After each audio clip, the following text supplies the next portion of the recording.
Well, hello to all of you fans of Biloxi Little Theater, better known as BLT.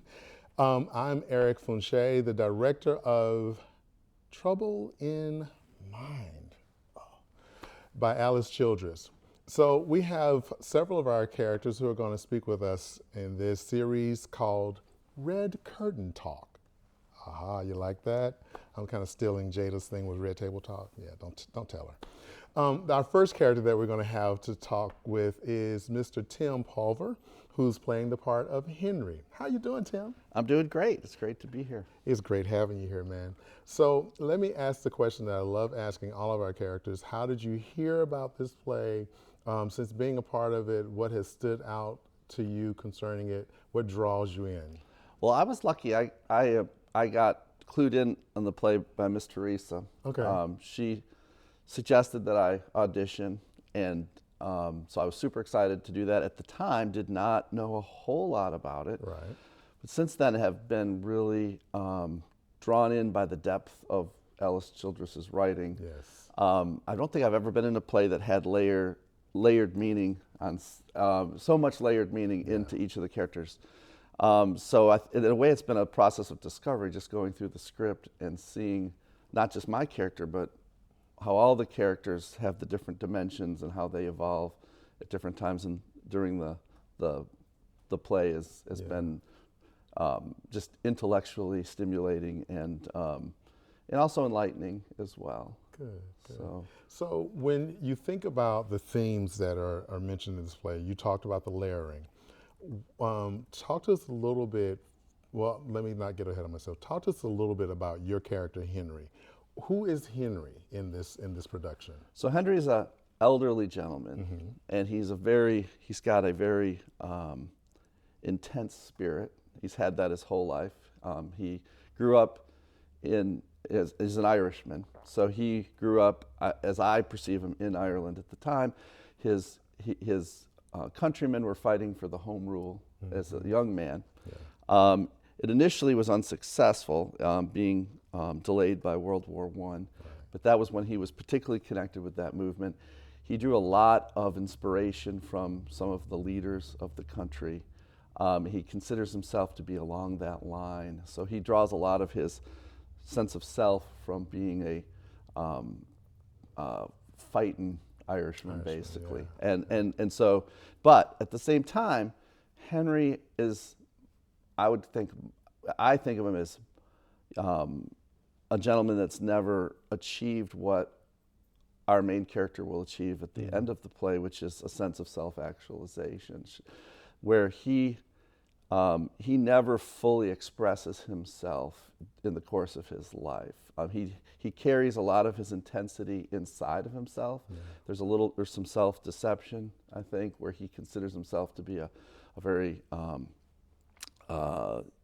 passionate, intense human, but yet he subjugates that most of the time in order to accommodate his day-to-day surroundings. So he's constantly suppressing himself, which in a way is analogous to what the main character's been doing most of her life, which I think allows them to connect on a given level.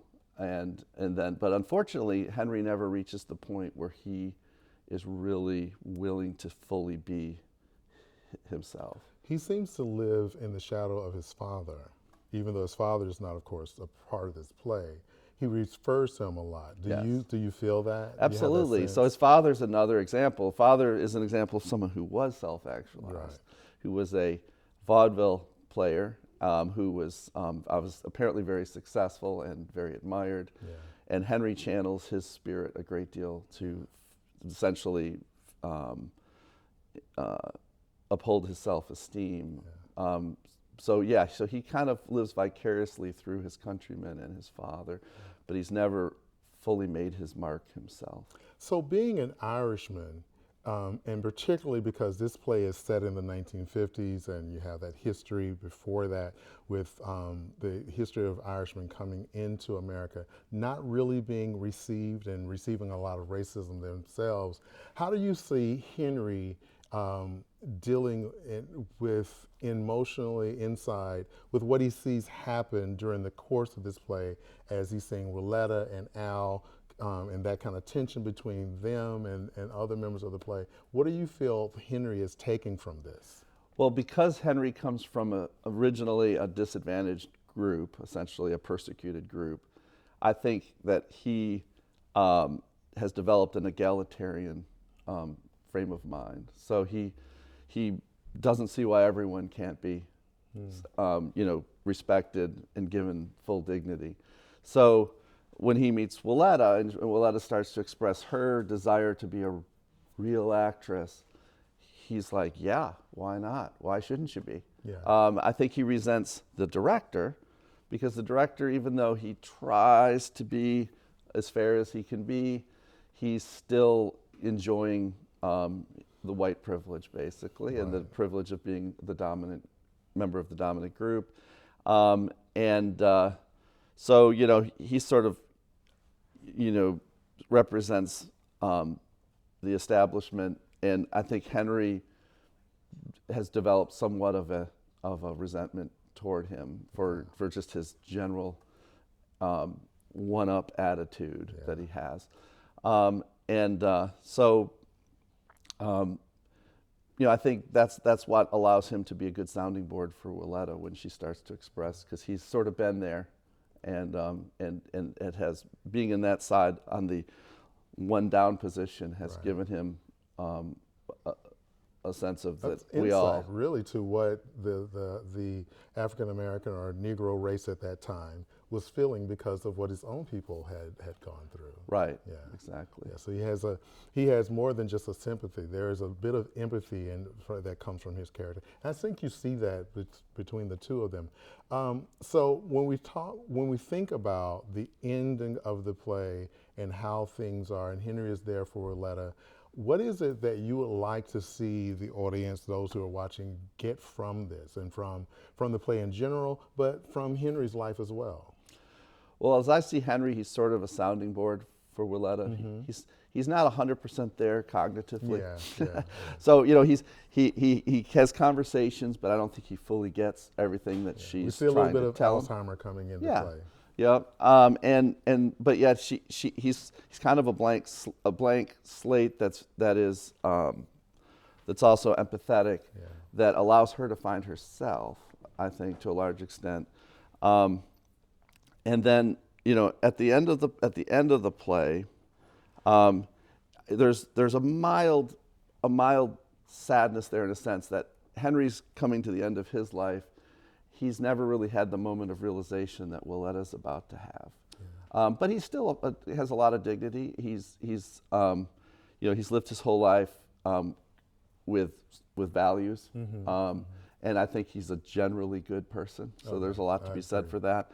But I think Willetta's going to have a personal realization at the end of the show that Henry never achieves. So would your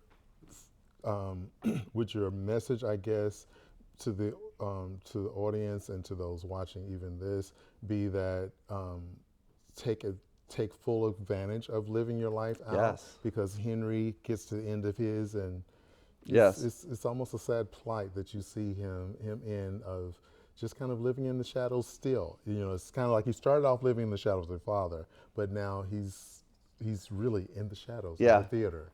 Yes, in fact, one of the themes of Henry's dialogue in the show is how time flies and how time goes by so quickly. And so, in a way, it challenges all of us, if not now, when?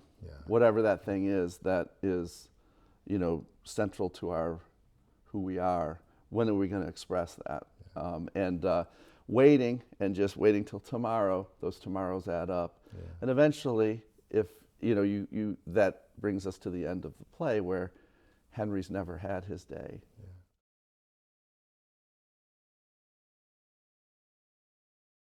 Well, one of the things that you often expect at the end of a play is there to be a clear resolution. And even though there's a breakthrough moment at the end of this play, it still represents, there's still ambivalence there. It's not a clean break. It's she's made a personal breakthrough, but she still lives in a complicated world. Yeah. And I think recognizing that helps the end of the play to make the most sense. Yeah. Yeah. Thank you so much. Absolutely. It's been a Appreciate pleasure. you. Thank you. And thank you all for joining us for this episode of Red Curtain Talk. We'll see you in the next one.